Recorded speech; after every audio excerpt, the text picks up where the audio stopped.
तो आप लोगों ने कमेंट्स करे कि आपको नेक्स्ट चैप्टर चाहिए। मैंने तो सोचा था कि मैं इसे नहीं करूँगा क्योंकि ये चैट जीपीटी से ट्रांसलेट किया हुआ है तो इतना अच्छा हो नहीं रहा था। बट अगर आप लोग चाहते हैं कि आप लोग वैसा सुन सकते हैं तो this is next chapter, that is chapter 7 of hunting Adeline.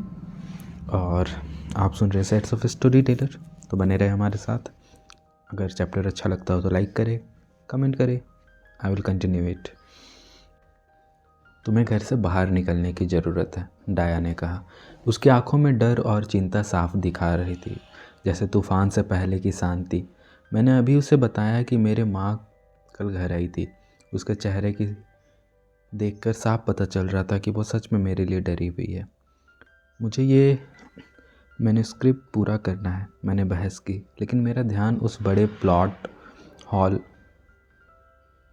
पर अटका हुआ था जिसमें मैं खुद गिर चुकी थी। ऐसा लग रहा था जैसे मैंने 1000 बार लाइफ अलर्ट दबाया हो, but I just can't get up. अब तो मुझे रात में वाइट बोर्ड और स्टिकी नोट्स निकालने पड़ेंगे ताकि सब कुछ एक बार फिर से प्लान कर सकूं और इस कहानी के उलझन को सुलझा सकूं। कभी कभी तो लगता है कि काश मैं अपनी किताबें आसमान पर रख पाती, सीधी सादी। लेकिन फिर मेरे पास वो रीडरशिप नहीं होती जो अब है। ना बाबा ना। डाया तुरंत बोल पड़ी, सिर हिलाते हुए। तैयार हो जाओ, आज गर्ल्स नाइट है। मैं थोड़ा थक गई और मेरे वाइट बोर्ड और नोट्स दिमाग से उड़ गए, लेकिन मैंने बहस नहीं की। मैं एक इंडी ऑथर, स्वतंत्र लेखिका हूँ। मैं तो तभी पब्लिश करती हूँ जब मैं तैयार होती हूँ। मैं खुद पर कभी ज़्यादा प्रेशर नहीं डालती क्योंकि उससे मेरी क्रिएटिविटी दब जाती है। जब मैं बहुत ज़्यादा थक जाती हो या बहुत थकी हुई होती हो तो कुछ लिख ही नहीं पाती, और मेरे रीडर्स चाहे कितने भी अच्छे क्यों ना हो, वो अगली किताब का इंतज़ार कर रहे होते हैं। इसका प्रेशर हमेशा बना होता है। डाया ये सब जानती है और अब इस जानकारी का इस्तेमाल मेरे खिलाफ़ कर रही है। ठीक, मैं करहाती हूँ, लेकिन फिर भी उसे मुझे सीढ़ियों से ऊपर मेरे बेडरूम तक ले जाने देती हूँ। मेरे नज़रें सीधे आईने और उस पुराने बक्से की तरफ जाती है। अब तो ये दोनों चीज़ें जैसे खुद ही खींचती है। जब से मैंने जाना है कि इस कमरे में असल में क्या हुआ था, तब से ये दोनों चीज़ें मुझे कमरा छोड़कर सीधे मेरे आत्मा में घुर रही है। चाहे मैंने उन पर काला पेंट भी कर दिया, लेकिन अंदर की हड्डियाँ अभी भी वही है। अब दीवारें और फर्श काले पत्थर से बनी है, छतें सफ़ेद और बड़े बड़े सफ़ेद गलीचों से कमरे में थोड़ी रोशनी सी हो जाती है। मैंने फर्श में हीटिंग सिस्टम भी लगवाया है, वरना रात को उठकर वॉशरूम जाना और बर्फ़ जैसे ठंडे ज़मीन पर पैर रखना बस सजा जैसा लगता है। मुझे हॉलवे में लगे इस कॉन्स, दीवार पर लगने वाले जो लाइट्स होते हैं, इतने पसंद है कि मैंने अपने कमरे में भी लगवा लिए है। ये मेरे बेड के पीछे की दीवार पर लगाई गई है, एक सुंदर और बड़ी तस्वीर के चारों ओर, जिसमें एक औरत की झलक है। सीधा बेडरूम के दरवाजे से देखो तो मेरा फेवरेट हिस्सा दिखता है, बालकनी। काले रंग के डबल डोर एक टेरेस में खुलते हैं जो सीधा पहाड़ी के किनारे तक जाते हैं। वहाँ खड़े होकर ऐसा लगता है जैसे हम कितने छोटे हैं और ये दुनिया कितनी बड़ी और खूबसूरत है। मैंने पूरे घर को मॉडर्न करवा दिया है, लेकिन पुरानी स्टाइल्स के कई चीज़ें बचा कर रखी है, जैसे स्कॉन्स, चेक्ड फ्लोर, काला पत्थर वाला फायरप्लेस और काले कैबिनेट्स। सबसे ज़रूरी, मैंने गीगी की लाल मखमली झूले वाली कुर्सी रखे है। अब मैं एक विक्टोरियन गॉथिक ड्रीम हाउस में रह रही हूँ। आज हम तुम्हें हॉट बनाएंगे और कोई स्वादिष्ट सा मर्द ढूंढेंगे जिससे तुम घर लेकर आ सको, और अगर तुम्हारा स्टॉकर पीछा करता आया तो वो उसे भी मार डाले। मैं आंखें घुमाती हूँ।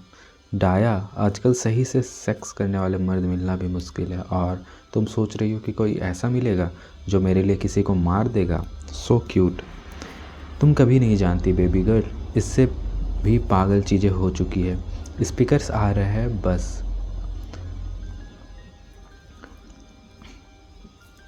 मेरे काली फटी हुई स्किनी जीन्स मेरे बॉडी से चिपकी हुई थी और गहरी नेक लाइन वाला लाल टैंक टॉप मेरे क्लीवेज से अच्छे से उभरता है। उसके बीच में पसीने से छोटी छोटी चमकती बूंदें भी नज़र आ रही है। यहाँ की गर्मी तो जैसे नरक से भी ज़्यादा है और मेरे अंदर दौड़ता हुआ अल्कोहल कुछ भी ठंडा नहीं कर रहा। 1 घंटे तक दाया और मैं एक दूसरे के पास रहकर नाचते हैं।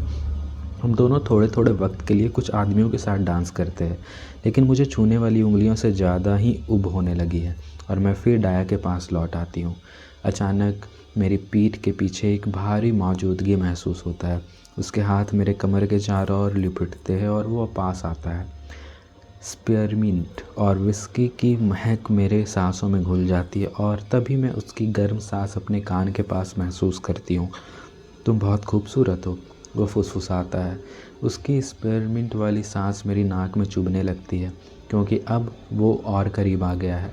मैं नाक सिकोड़ती हूँ और पीछे मुड़कर देखती हूँ। एक लंबा और हैंडसम आदमी मेरे ऊपर झुका हुआ है। उसके स्ट्रॉबेरी ब्लॉन्ड बाल है, नीली आंखें हैं और एक जानलेवा मुस्कान, बिल्कुल मेरे पसंद का टाइप। मैं मुस्कुराई। ओह शुक्रिया, मैंने मीठे अंदाज में जवाब दिया।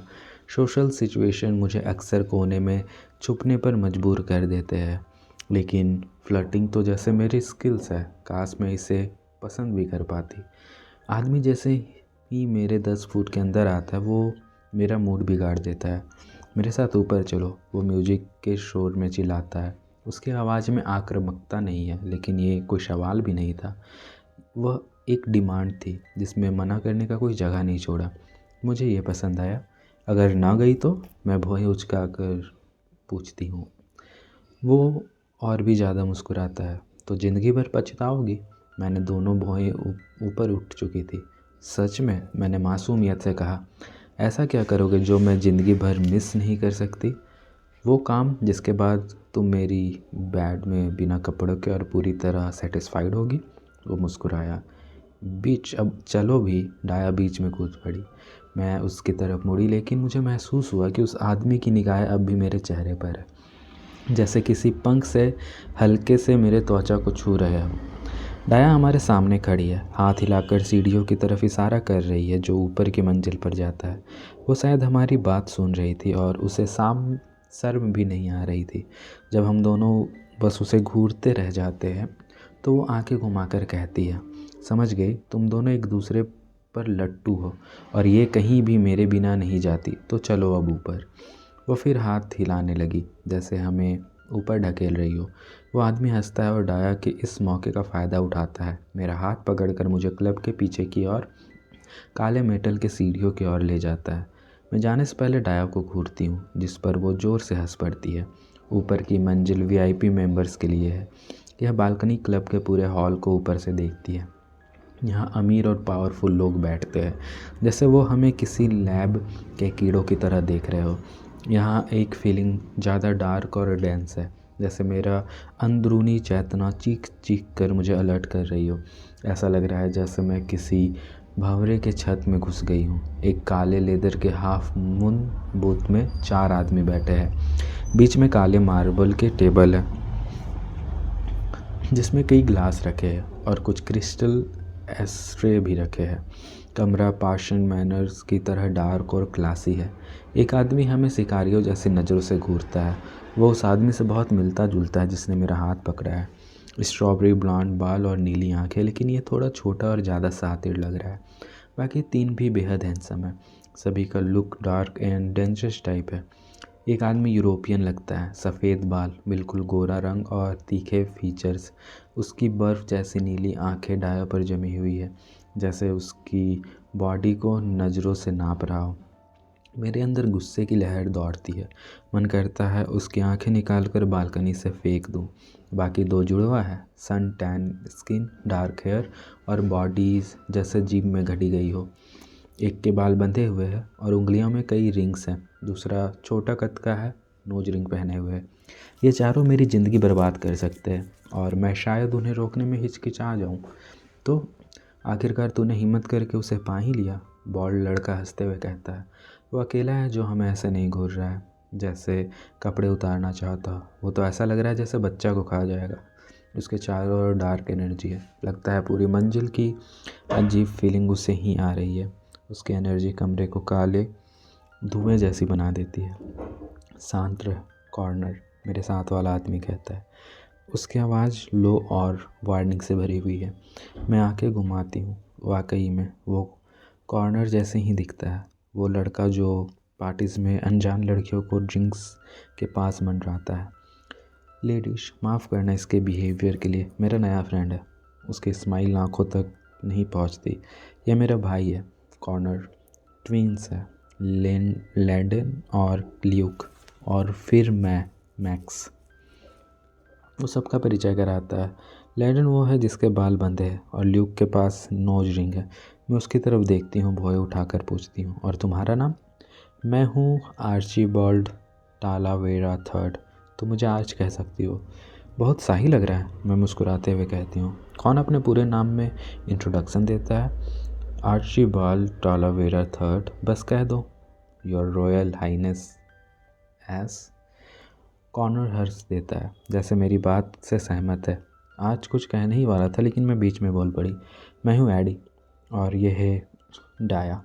मैंने डाया की तरफ इशारा किया। वो मुस्कुराई, लेकिन उसकी निगाहें शार्प और जचती हुई थी। अच्छा लगा मिलकर, मैक्स धीरे से कहता है। उसकी नज़र अब भी डाया पर टिकी है। सच कहूँ, ट्विंस की नज़र भी उससे हटी नहीं है। मेरा मन करता है जैसे उनके सामने खड़ी हो जाऊँ, लेकिन डाया खुद को संभाल सकती है। फिर भी वो उसके पास बनी रहती है, रेडी टू अटैक। बैठो प्लीज़, आर्च कहता है। हम बूथ के एक कोने में बैठ जाते हैं, मैक्स के पास। जैसे ही मैं बैठती हूँ, मेरा फ़ोन बजता है। डाया मैक्स से बात कर रही है और आर्च मेरे लिए बर्बन ग्लास भर रहा है। मैं जल्दी से फ़ोन देखती हूँ। अननोन, किसी अनजान आदमी के साथ चुपचाप निकल रही हो लिटिल माउस। अगर उसके हाथ में मैंने तुम पर देखा तो वो सुबह तक तुम्हारे मेल बॉक्स में होगे। मेरा दिल जैसे सीने से जम जाता है। पहली बार इसने मुझे डायरेक्ट मैसेज भेजा है। मैं तुरंत बालकनी की ओर देखती हूँ। यहाँ से कोई हमें नहीं देख सकता, फिर भी कोई मुझे देख रहा है। कैसे? और उसने मेरा नंबर कैसे पाया? फिर खुद ही सोचती हूँ, कितनी बेवकूफ़ी भरा सवाल है। वो स्टॉकर है, उसे सब कुछ पता है। आर्च मेरे पास आता है और मुझे ड्रिंक थमाता है। चेहरे पर मुस्कान उसे लगाता है, और आज रात वो लकी है। शायद होता भी, लेकिन लगता है अब मुझे उसकी जान बचानी पड़ेगी और यहाँ से निकलना पड़ेगा। 1 घंटा बीत चुका है और अब हर मिनट के साथ मेरी घबराहट बढ़ती जा रही है। मुझे कोई नया मैसेज नहीं आया, लेकिन जो आया था वो अब भी मेरे दिमाग में है। किसी कोने में भारी बनकर बैठा हुआ है। ऐसा लग रहा है जैसे टेंशन की वजह से मेरी गर्दन टूट जाएगी। आर्च की उंगलियां अब भी मुझे छू रही है। एक उसका हाथ मेरे जांघ पर रखा है, और वो भी खतरनाक तरीके से, बहुत करीब। मैं उसके अंगूठे पर बने स्टार्स टैटू को घूरती रहती हूँ, और मेरे दिमाग में बस एक ही ख्याल आता है, काश ये हाथ बिना उसके शरीर के होते और मैं इसे अपने हाथ में पकड़ होती। फिर मैं उसे रोकती नहीं, जबकि मुझे रोकना चाहिए। और शायद इसी वजह से मैं उसकी उंगलियों को देखती रहती हूँ। सोचती हूँ, अगर ये काट कर अलग कर दी जाए, खून से सने हुए मेरे मेल बॉक्स में रखे हो। मज़ेदार बात यह है कि मेरे पास मेल बॉक्स है ही नहीं। मेरे घर की सड़क से काफ़ी अंदर है, इसलिए मेरी चिट्ठियाँ दरवाजे पर ही छोड़ दी जाती है। एक स्टॉकर को तो ये पता होना चाहिए, है ना? क्या ही घटिया छाया है ये, क्या ही घटिया स्टॉकर है ये। क्या मज़ा आ रहा है? आर्च पूछता है अपने कंधे से मुझे हल्का सा धक्का देते हुए। मैं बस हल्का सा सिर हिलाती हूँ, जैसे मेरे होंठ अब भी दांतों के बीच फंसे हुए हैं। मुझे भाग जाना चाहिए। मुझे उसे कहना चाहिए कि अपना हाथ मुझसे हटा ले, अगर सिर्फ इसलिए भी कि कम से कम उसका हाथ उसके शरीर से अलग ना किया जाए। तुम बहुत टेंस लग रही हो, आर्च धीरे से कहता है। मैं गला साफ़ करती हूँ और कुछ कहने ही वाली थी, तभी मेरे जेब में रखा फ़ोन फिर से वाइब्रेट करता है। ऐसा लग रहा है जैसे मेरे चेहरे से सारा रंग उड़ गया हो। आर्च की बोहें फ़िक्रमंद हो जाती है, और उस पल मुझे उस बेचारे आदमी की याद आती है जिसने मैं चट्टान के किनारे खड़े खड़े लगभग हार्ट अटैक देते ही बैठी थी। वो नीचे फ़ोन की आवाज़ की ओर देखता है। तुम ठीक हो? वो पूछता है। उसकी आवाज़ और भी हल्की हो जाती है। मुझे अभी परेशान चेहरे से थकावट हो रही है, लेकिन फिर भी ये चेहरे किसी सहारे जैसे लगते हैं। जैसे अगर मेरे साथ कुछ गलत हुआ तो कुछ लोग जो मेरी अजीब हरकतों को नोटिस करेंगे और शायद कुछ कहेंगे। कोई न्यूज़ रिपोर्टर आर्च को इंटरव्यू लेगा और वो बताएगा कि मैं किसी मैसेज से डर गई थी। वो कंस्ट्रक्शन वर्कर जिसने मेरे पोर्च बनाया, उसकी कहानी खबरों में छाई रहेगी। एक लड़की जो चट्टान के किनारे खड़ी थी, जैसे कूदने का सोच रही थी, फिर अचानक गिरते गिरते बची। ये सब बातें एक ही तरफ इशारा करेगी। क्या मेरा एक स्टॉकर था, और जब मैंने पुलिस को गुलाबों की रिपोर्ट की थी तो उन्होंने इसे सीरियस नहीं लिया था। लेकिन ये कुछ बदलेगा नहीं। अगली लड़की के लिए जो स्टॉकर का शिकार हो गया कभी नहीं बदलता। आखिर में मैं एक आंकड़ा बनकर रह जाऊंगी, एक खूबसूरत लड़की जिसे एक पागल आदमी ने परेशान किया और किसी ने उसकी मदद नहीं की, जब तक बहुत देर नहीं हो गई। मैं ठीक हूँ, मैं ज़बरदस्ती मुस्कुराते हुए कहती हूँ। यह मुस्कान नकली है, लेकिन फिर भी असर करती है। उसका चेहरा थोड़ा ढीला पड़ता है और उसकी फ़िक्र जैसे हट जाती है। या शायद आर्च सिर्फ इसलिए छोड़ देता है क्योंकि उसे फ़र्क ही नहीं पड़ता। तुम चलना चाहोगे? वो धीरे से पूछता है। उसकी आवाज़ में अब वादा और चाहत दोनों झलकती है। उसका निचला होठ दांतों में दबा होता है। एक आदमी इशारा नहीं, सब मेरे होठों पर अटक आता है, जैसे एक छोटी सी बैल डांसर किनारे पर नाच रही हो और कभी भी गिरकर अपना टखना तोड़ सकती है। क्योंकि अगर मैं इस आदमी को ना कह दूं तो शायद पूरी रात, पूरे हफ्ते या पूरी और भी ज़्यादा वक्त खुद से नफ़रत करती रहूँगी। खुद को कोसती रहूँगी कि मैंने एक पागल आदमी को अपनी ज़िंदगी पर इतना हावी होने दिया कि उसने मेरे अच्छे वक्त को भी छीन लिया। वो आदमी खूबसूरत है और उसके चारों ओर एक अजीब सी काली लकीर है जो किसी चॉकलेट केक जैसी लुभावनी है। उसमें एक वादा छुपा है जो मेरी रात को संतुष्टि के साथ ख़त्म करेगा। और अगर उससे कुछ और अच्छा निकल आया तो अगर मैं किसी खूबसूरत चीज़ को मना कर रही हूँ तो ये बातें किसी छोटी लड़की के सपनों जैसी है, लेकिन मैं फिर भी सोचती हूँ वो एक ऐसा आदमी है जिससे मैं ज़िंदगी बिता सकती हूँ, लेकिन जो काफ़ी ख़तरनाक है कि मुझे हमेशा रोमांचित रखे। हाँ, मैं धीरे से कहती हूँ, आखिरकार। लेकिन पहले मुझे पक्का करना है कि डाया घर सही सलामत पहुँचे। आर्च धीरे धीरे मुस्कुराता है, एक गहरी शरारती मुस्कान के साथ। उसका इंतज़ाम मैं कर सकता हूँ, कहता है। चैप्टर यहीं पे ख़त्म होती है गाइज़। थोड़ा जल्दी पढ़ा मैंने क्योंकि पीछे बैकग्राउंड में नॉइज़ हो रही है। तो आई होप आप लोगों को अच्छा लगा हो और नेक्स्ट चैप्टर जल्दी लाऊंगा। रोमांचक कहानी तो है क्योंकि स्टॉकर है, उसने डायरेक्ट मतलब बोल दिया है कि भाई अगर वो बंदा तुम्हें छुएगा तो मैं तो उसे काट दूंगा। तो देखो अब क्या होता है आगे। मिलते हैं नेक्स्ट चैप्टर में। Bye bye, tata, take care.